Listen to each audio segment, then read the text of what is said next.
28 वर्ष तक रामलला टेंट में रहे और 3 वर्ष से इधर जो अस्थाई मंदिर बना उसमें है, जब से मंदिर बनने लगा है।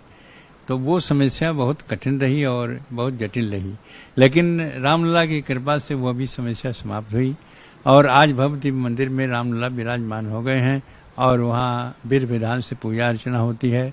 और साथ ही साथ उनकी भव्यता दिव्यता देखने के लिए हमारे तमाम भक्त आते हैं जो उनका दर्शन करते हैं। तो यह जो संकल्प हमारे राम भक्तों का था वो पूरा हुआ और यह देन जो है वो माननीय प्रधानमंत्री जी का है। प्रधानमंत्री नरेंद्र मोदी का आज अयोध्या धाम में रोड शो है, उससे पहले वो रामलला के दर्शन पूजन करेंगे। हमारे साथ इस वक्त मौजूद हैं मुख्य पुजारी सत्येंद्र दास जी। आज प्रधानमंत्री नरेंद्र मोदी अयोध्या में हैं, दर्शन पूजन करेंगे, आप वहां पे मौजूद रहेंगे, क्या कार्यक्रम है?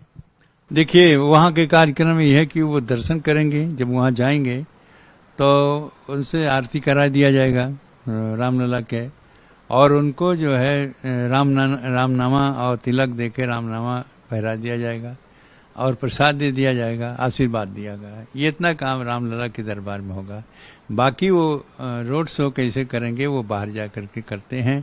ये रामलला किया हमारा जो मैं मुख्य पुजारी हूँ, हमारा जो काम है वही है कि आशीर्वाद देना और रामनामी दे देना, प्रसाद दे देना, तिलक लगा देना और रामलला की आरती करा देना। इतनी काम है, उसको हम रामलला के गर्भगृह में करा देते हैं और आशीर्वाद दे देते हैं। इतनी काम है। प्रधानमंत्री नरेंद्र मोदी तकरीबन 15 मिनट गर्भगृह में रहेंगे।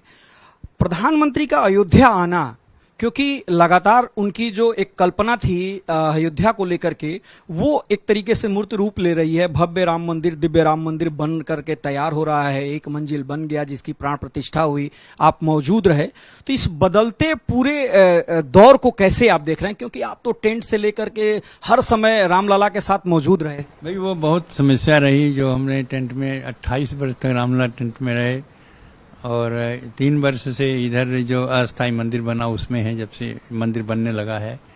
तो वो समस्या बहुत कठिन रही और बहुत जटिल रही, लेकिन रामलला की कृपा से वो भी समस्या समाप्त हुई और आज भव्य मंदिर में रामलला विराजमान हो गए हैं और वहाँ विधि विधान से पूजा अर्चना होती है। और साथ ही साथ उनकी भव्यता दिव्यता देखने के लिए हमारे तमाम भक्त आते हैं जो उनका दर्शन करते हैं। तो यह जो संकल्प हमारे राम भक्तों का था वो पूरा हुआ और यह देन जो है वो माननीय प्रधानमंत्री जी का है।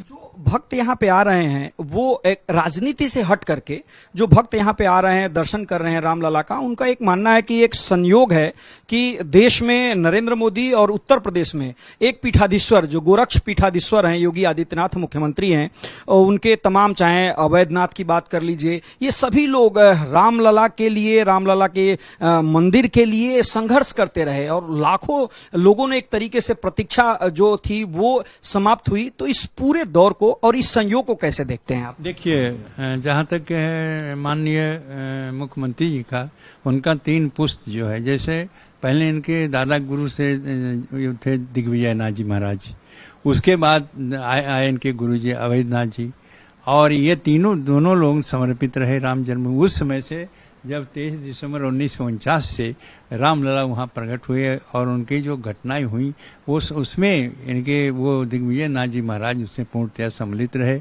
उसके बाद जो आंदोलन चला राम जन्मभूमि की प्राप्त करने के लिए, उसमें अवैधनाथ जी महाराज थे और वर्तमान समय में इस अयोध्या को संवारने और बनाने और विकसित करने की जो उत्तरदायित्व है वो माननीय मुख्यमंत्री जी के पास में है, जो हो रहा है और आगे भविष्य में भी इसी प्रकार से यह अयोध्या विकसित होती रहेगी। निश्चित तौर पे, क्योंकि जिस विकास की बात हो रही है, जिस अयोध्या की बात हो रही है, वहां तकरीबन 33,000 करोड़ से ज्यादा की परियोजनाएं चल रही हैं, चाहे वो केंद्र सरकार की रही हो या उत्तर प्रदेश की सरकार रही हो। तो ये विकास जो है केवल अयोध्या में भव्य राम मंदिर, दिव्य राम मंदिर का नहीं, बल्कि पूरे अयोध्या धाम के विकास की बात है, जो अब एक तरीके से स्वरूप ले रहा है, दिखाई दे रहा है। वीडियो जर्नलिस्ट शैलेंद्र पाठक के साथ पवन सिंह सेंगर, अयोध्या धाम, भारत एक्सप्रेस।